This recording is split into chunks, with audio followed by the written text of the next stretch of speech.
Are you all right? Dillian Whyte, can the deal be sorted out like ahead of all this arbitration stuff with Whyte with WBC? I don't know. Like I thought that I was going to be fighting Dillian Whyte, and then obviously I don't know what he's doing in his own private life with the WBC. Got a court case going on, which is kind of shitty, really, because I know how long arbitrations go on for. Because it took 18 months to get mine sorted with Deontay Wilder, so I hope that he doesn't get caught in the long grass. And I hope I don't have to fight somebody else, like a voluntary or whatever, but it is what it is. Whatever. Those are the words of Tyson the Gypsy King Fury as he responds to Dillian Whyte's situation in a standoff, outside looking in type of way. He, of course, said, I thought I was going to be fighting Whyte, but Whyte has his own problems over with the WBC, so that is that. Okay, and he will be fighting late February, early March at the latest. And if he doesn't fight, he's going to fire his whole outfit, as you guys heard him say. Let me counterpunch. I feel that this, how I explained it, he's looking at it like the outside looking in.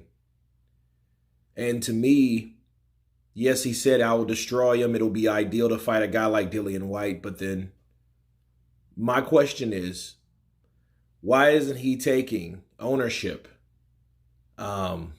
taking the initiative of just taking the fight with Dillian Whyte? He should just get his fighters to send Dillian Whyte a contract. That has nothing to do with the WBC.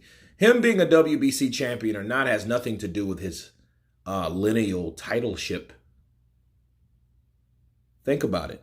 See, he wants to say, well, he has his own problems with the WBC, but without fighting him.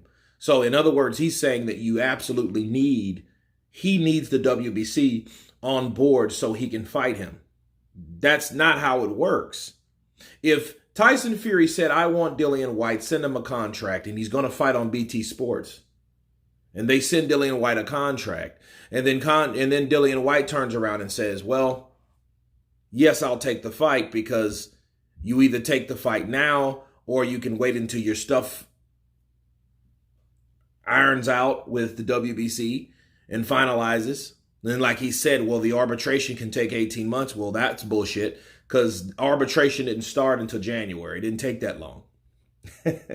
So, again, the way he was talking, like, hey, I guess I have to fight someone else. I'm fighting at this particular time, if it's Whyte or not. I'm fighting somebody. But more than likely, it won't be Whyte, because he already gave you how long it took in his mind for the arbitration to come to be finalized. So it's strange to me that Tyson Fury would take a back seat to the WBC instead of making the fight with Dillian Whyte. See, even though they would offer Dillian Whyte probably 20%, but at least give Dillian Whyte the choice, if that makes sense.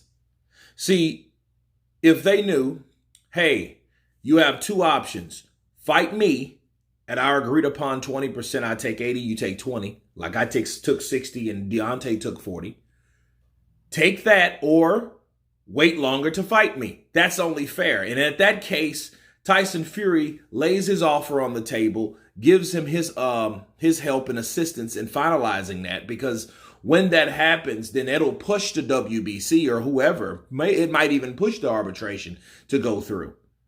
But if Dillian Whyte wants to play like, hey, I want to be the smart businessman, quote unquote, when it comes to this, and no, I think I deserve 45% or something, or a higher percentage, and then he's in this situation now, that means that you have to question yourself, well, how bad do you really want to fight Tyson Fury?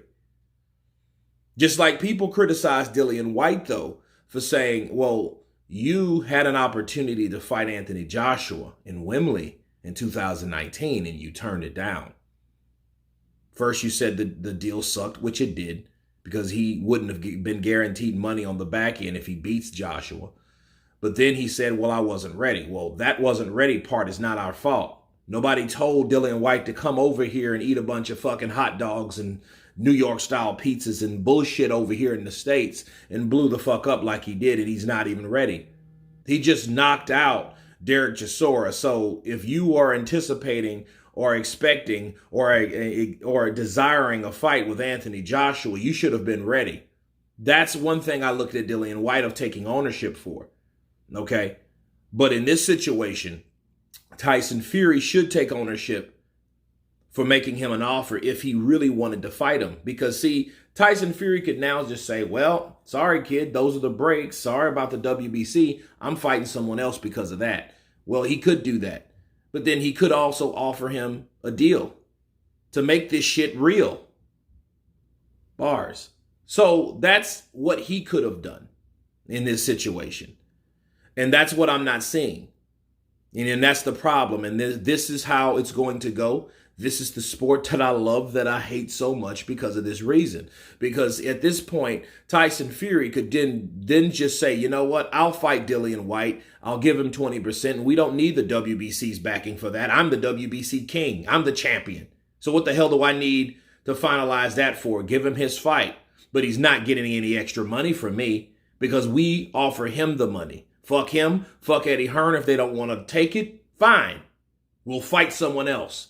But at least he'll be off the hook with at least an attempt to make the fight that everybody wants to see. The best fight we can see right now in the heavyweight division is Tyson Fury versus Dillian the Body Snatcher Whyte.